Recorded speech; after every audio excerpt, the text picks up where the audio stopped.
Hello student, आज की जो हमारी क्लास है वो बीए फर्स्ट सेमेस्टर के स्टूडेंट के लिए है। और आज का जो हमारा टॉपिक है वो है वैदिक कालीन शिक्षा प्रणाली की विशेषताएं।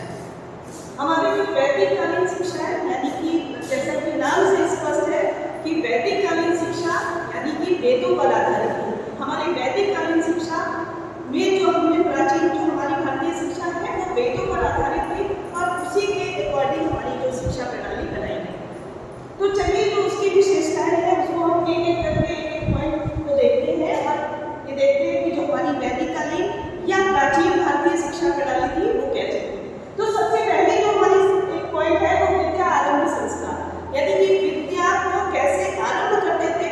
उस समय भी एक संस्कार होता था जिसमें बच्चों को केवल अक्षरों का ज्ञान कराया जाता था कि बच्चों को जब अपने पास बुलाया जाता था और जो बच्चे शिक्षा प्राप्त करने जाते थे उनसे अक्षरों को कंठस्थ कराया जाता था, केवल उनसे मौखिक रूप में उनसे अक्षरों का ज्ञान कराया जाता था। तो वो उस समय के जो संस्कार होता था, ये जब बच्चे की या विद्यार्थी की जो आयु थी वो 5 वर्ष की जब बालक होता था तो उस समय के विद्या आरंभ संस्कार कराया जाता था और केवल बच्चों को अपने जो इष्ट देव होते थे गायत्री मंत्र का जाप कराया जाता था, गणेश भगवान की पूजा की जाती थी और उसके अलावा केवल अक्षरों का ही ज्ञान कराया जाता था और उससे ये मान लिया जाता था कि आज के बाद से उस विद्यार्थी की जो शिक्षा है वो प्रारंभ हो गई। दूसरा पॉइंट हमारा है उपनयन संस्कार। उपनयन संस्कार भी एक विद्या आरंभ संस्कार का ही एक तरीका था। उस समय जो हमारी वैदिक कालीन शिक्षा थी उस समय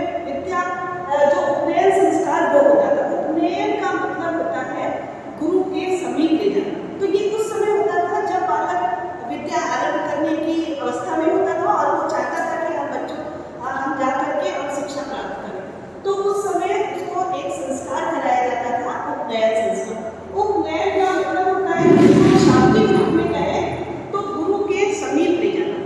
तो उस समय स्टूडेंट को नहला के धुला के और बार बार बुलवा करके, और जो भी विद्यार्थी होते थे उस समय तो लगभग ऐसा होता था कि ब्राह्मण, क्षत्रिय और वैश्य को ही शिक्षा का अधिकार दिया गया था, शूद्रों को शिक्षा का कोई अधिकार नहीं दिया गया था।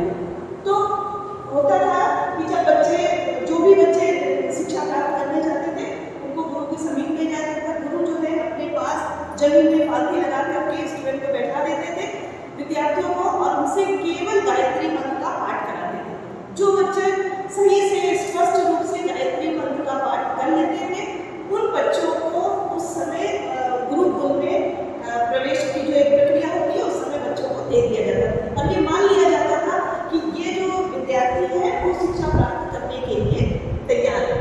दूसरा अगला हमारा है विद्यालय भवन। उस समय कोई भी ऐसी जैसे आज के समय की जो शिक्षा प्रणाली है एक अच्छे स्कूल्स में या विद्यालय भवन में होते थे, उस समय ऐसा कुछ भी नहीं था। गुरु जो थे वो थोड़ा शांत माहौल में पेड़ के जब बड़ा अच्छा मौसम होता था तो उसमें पेड़ों के वृक्ष के नीचे बच्चों की क्लास लगा लेते थे और बच्चों को वहीं पर शिक्षा देते थे। तो बहुत ज़्यादा अगर स्पेशली ये देखा जाए कि विद्यालय भवन कैसा था तो बहुत बड़ी और आलीशान बिल्डिंग नहीं हुआ करती थी। सिंपल तरीके से एक गुरुकुल बनाया जाता था और वहीं पर बच्चों को शिक्षा दी जाती थी। उसके अलावा गुरुकुल प्रणाली ये उस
नहीं था।